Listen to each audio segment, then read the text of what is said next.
Olá, boa tarde a você que nos acompanha aqui pelo site Notícias Agrícolas, você que está olhando as cotações e está preocupado com o que viu hoje no mercado lá em Chicago.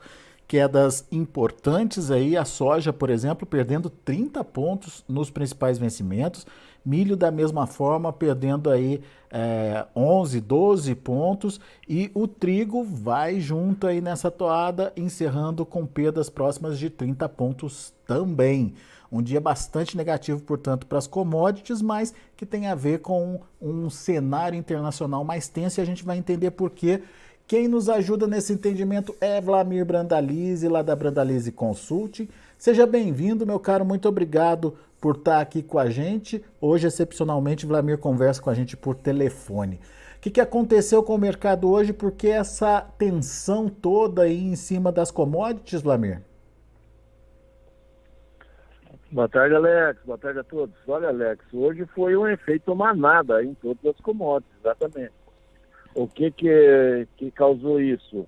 O principal fator aí que está fazendo esse movimento aí todo é que hoje começou o plebiscito ali na região de Donbás, naquele leste da Ucrânia, onde que a região ali está votando para se tornar independente e, como independente, poder voltar a participar da Rússia. Então, mercado financeiro muito nervoso por causa disso, né? E, ao mesmo tempo, esse recrutamento aí do Putin de 300 mil soldados se preparando para uma guerra maior, e ele também anunciando que, nesse processo todo, pode usar até armas nucleares. Então, o quadro internacional está bastante nervoso, né? E isso acabou derrubando todas as commodities, né? O efeito cascata, e a soja foi levada junto. Só que na soja ainda temos dois fatores importantes, Alex, que é a colheita americana que está andando, e agora o tempo favorável para o plantio brasileiro que está andando também, e isso o mercado vai começar a olhar também nos próximos dias para esse fator. Mas o principal é o nervosismo internacional, que acabou derrubando as commodities e valorizando o dólar, né? O pessoal fugindo dos ativos de risco, não acessa, principalmente porque é uma sexta-feira, né? Ninguém quer passar o final da semana aí descoberto. Então, esse é o efeito principal, né? Semana que vem já é outra história, mas hoje foi um dia de liquidação. Pois é. Em relação ao que pode acontecer daqui para frente, que eu queria tratar com você agora. Afinal de contas, esse efeito manada, ele pode continuar na semana que vem? A tendência é se acalmar, o mercado volta aos níveis que a gente viu trabalhar nessa semana, enfim, qual que é a sua expectativa, Vlamir? Olha, Alex, eu acho que o efeito manada passa, como todos passaram, esse também vai passar. E aí, um fôlego talvez recuperar um pouco, sim, mas nós temos que lembrar o produtor que ele vai entrar agora num período forte de plantio aqui no Brasil, principalmente na colheita americana, e se ambos tiverem condições boas, esse fator ele vai continuar sendo um fator negativo. Então, parte do que se perdeu talvez não se recupere no curto prazo e nem no médio, justamente em função da nova safra que vem pela frente e da colheita americana que vai se definindo. Existe um fator ainda que não está bem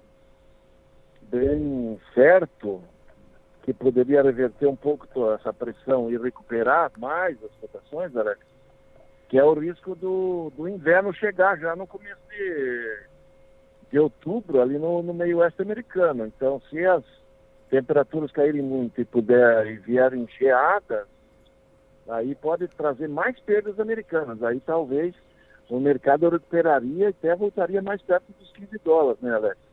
Mas no momento, essas perdas aí que foram bem grandes, já perdeu os 14,5, né? Ele agora tem a banda vai trabalhar 14, 14,5, e 14,5 já é uma dificuldade de passar em função da condição de plantio e colheita, né? Pois é, antes essa banda estava trabalhando em que patamar, só para a gente entender que pressão é essa, Vlamir? Antes você tinha uma resistência ali no $15. Antes o $15 era a resistência que a gente tinha indicado, que já teve vários momentos que chegou no $15 aí nas últimas semanas. E a gente já estava comentando que o $15 aí anteriormente era a posição de fazer hedge, de fazer proteção, fazer venda, fixação para garantir que é uma boa cotação futura em dólares, né?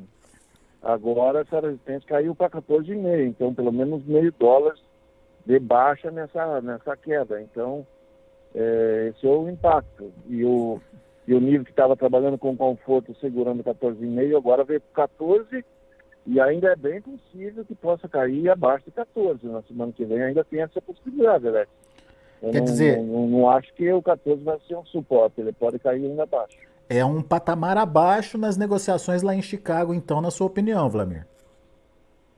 Exatamente. Hoje eu estou vendo o suporte efetivo de Chicago seriam 13,5, né? Eu acho que o suporte aí para os menos curtos e médios é 13,5. Já não é mais o 14. Muito bem. Vamos então prestar atenção nessa informação. O mercado tinha potencial sim para ir além ou trabalhar ali próximo dos $15 por bushel, mas com essa reviravolta aí, com a tensão que se acirrou lá nessa guerra de Rússia e Ucrânia, isso acabou mudando um pouquinho esse cenário. Agora, Vlamir, e aqui no Brasil? Teve a queda em Chicago, mas teve a alta do dólar. Uma coisa compensou a outra? Como é que fluíram os negócios por aqui? Olha, Alex, o dólar subiu forte, então se fosse só dólar de Chicago, ele teria compensado, mas na realidade o dia foi como nós praticamente sumimos os vendedores, que a semana foi uma semana de negócio, teve negócio, mas hoje os vendedores sumiram. E o comprador também não estava muito ativo, vamos dizer assim. O próprio comprador, ele acabou derrubando os prêmios, aí eu vi indicativo de prêmio de 180, ontem pagava 200, 205. Então, essa queda de prêmio e a queda de Chicago acabou fazendo com que as cotações internas caíssem em reais também, mesmo em dia de dólar em alta, o real desvalorizado, né? Mas a gente viu queda aí. Hoje tinha 183, 184 nos portos. No começo da semana pagava 188, 189. A posição lá de novembro, hoje estava falando em 185. Lá no começo da semana era 193, 194. Até a posição de entrega agora, recebe em janeiro, que pagava 198 na segunda-feira, hoje estava pagando 190. Já houve uma queda de R$ 8 nessa posição. É sinal de que o comprador também se afastou um pouco para ver o que vai acontecer, porque o comprador ele teme por causa da crise, da recessão, da crise avançar na Europa, né? E hoje o temor do mercado financeiro é uma guerra um pouco maior ali na Europa, que poderia complicar ainda mais a situação que já está feia, né? Pois é, Vlamir. Então, nesse momento, a indicação é trabalhar com calma, é isso? Exatamente. Agora, como já o susto já veio, a mamada já passou, agora o produtor tem que trabalhar na calmaria. A gente, em outros momentos, eu recomendaria para o produtor ir pescar, né? Só que agora a gente está recomendando para o produtor ir plantar. E plantar, fazer um plantio bem feito, para esperar o mercado se acomodar, para ele se posicionar aí na sequência depois de passar do susto, né? Tá, mas você vê alguma possibilidade de recuperação nesses preços, Vlamir? Que não seja nesse curtíssimo prazo, mas tem fatores que dão sustentação aí para uma retomada, na sua opinião? Olha, Alex, se a safra da América do Sul andar muito perto do que está sendo projetado, porque as projeções hoje para a América do Sul, nessa safra que está sendo plantada, é chegar perto de 220 milhões de toneladas. Nessa última safra a gente colheu menos de 180. Então, seriam quase umas 40 milhões de toneladas a mais. Se o clima andar bem por aqui e caminhar para uma safra recorde, que será recorde nesse caso, e a colheita americana andar por lá sem problema com geada ou nevasca, alguma coisa nessa linha, aí até a metade, dia 20 de outubro, nas próximas 4 semanas, depois daí para frente, 4, 5 semanas para frente, já não tem tanto risco. E daí já vai estar a colheita bem avançada. O mercado não mostra fôlego não, se não tiver nenhum problema. Ele só vai mostrar um fôlego para recuperar posições se nós tivermos algum problema mais grave. Também não espero que haja uma debandada e continuar a soja caindo constantemente, porque o mercado global de commodities não é só soja.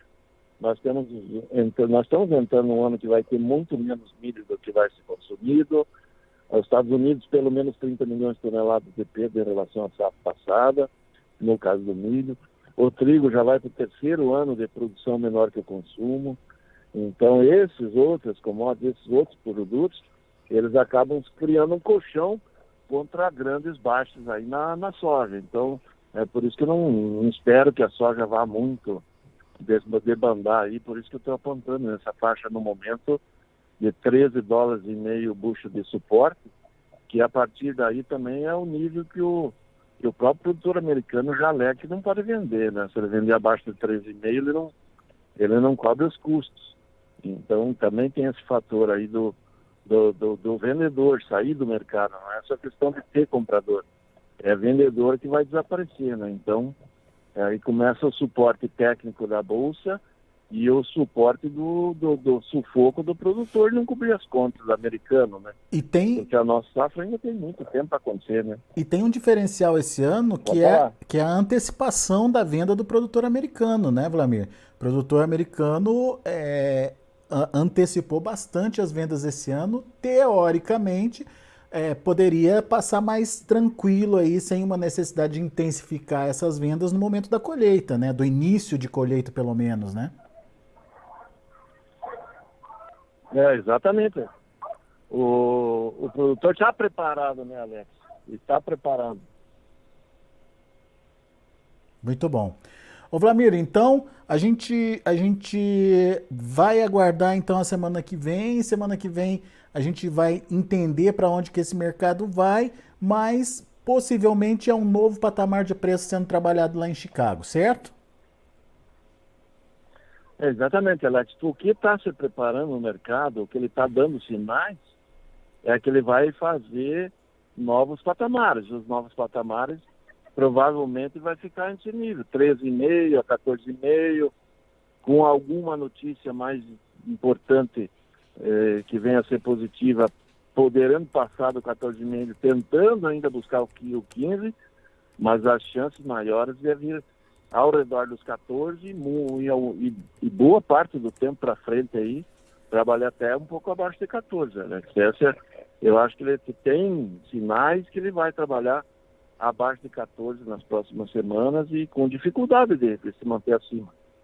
Muito bom.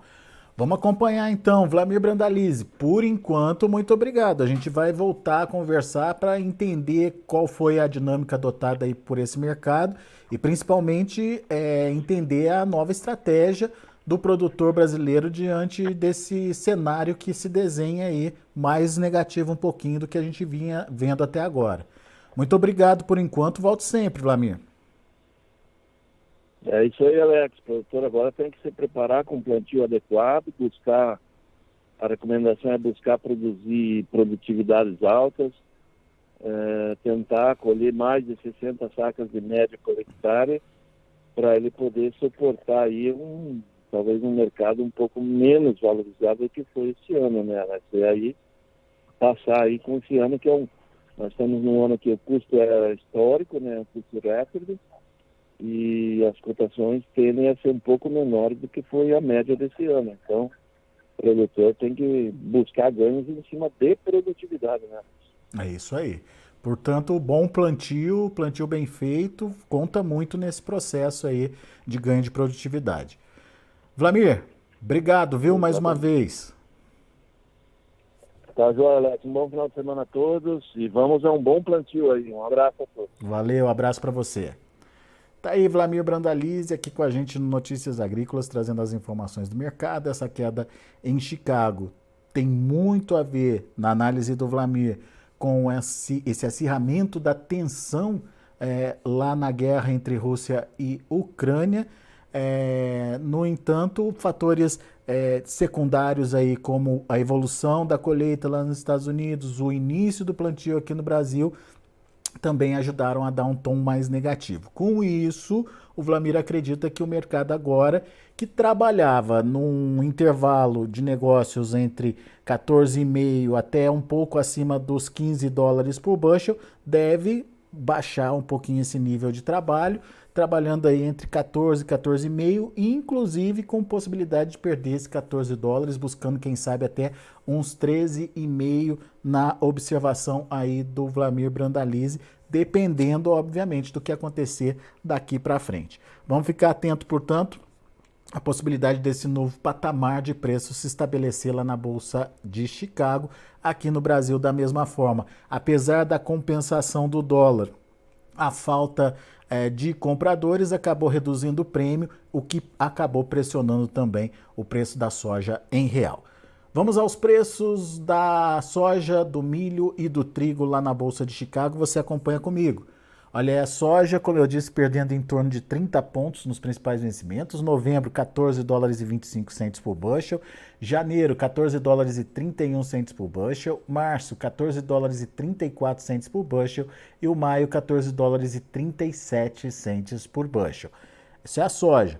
O milho, dezembro, 6 dólares e 76 centos por bushel, um dia negativo também, caiu 11,5 pontos. O março, 6,81, a mesma queda de 11,5. O maio, 6 dólares e 82 centos por bushel, perdeu 12 pontos. E o julho, caindo quase 13 pontos, fechando a 6 dólares e 75 centos por bushel. E para finalizar, temos o trigo, que também perdeu ali na casa dos 30 pontos. Dezembro fechou a 8,80, o março 8 dólares e 93 centos por bushel, no caso específico de março, perdas aí de 28 pontos, o maio 9 dólares por bushel, perdeu quase 27 pontos, e o julho perdendo 25 pontos a 8 dólares e 88 centos por bushel. São os números de hoje do mercado de grãos lá na Bolsa de Chicago, mercado de grãos que acabou acompanhando a tendência natural das commodities diante de uma tensão maior em relação aí a essa guerra Rússia-Ucrânia e a possibilidade de acirramento aí das tensões por lá. A gente vai ficando por aqui, agradeço muito a sua atenção e a sua audiência. Daqui a pouco a gente volta com mais informações e outros destaques. Continue com a gente.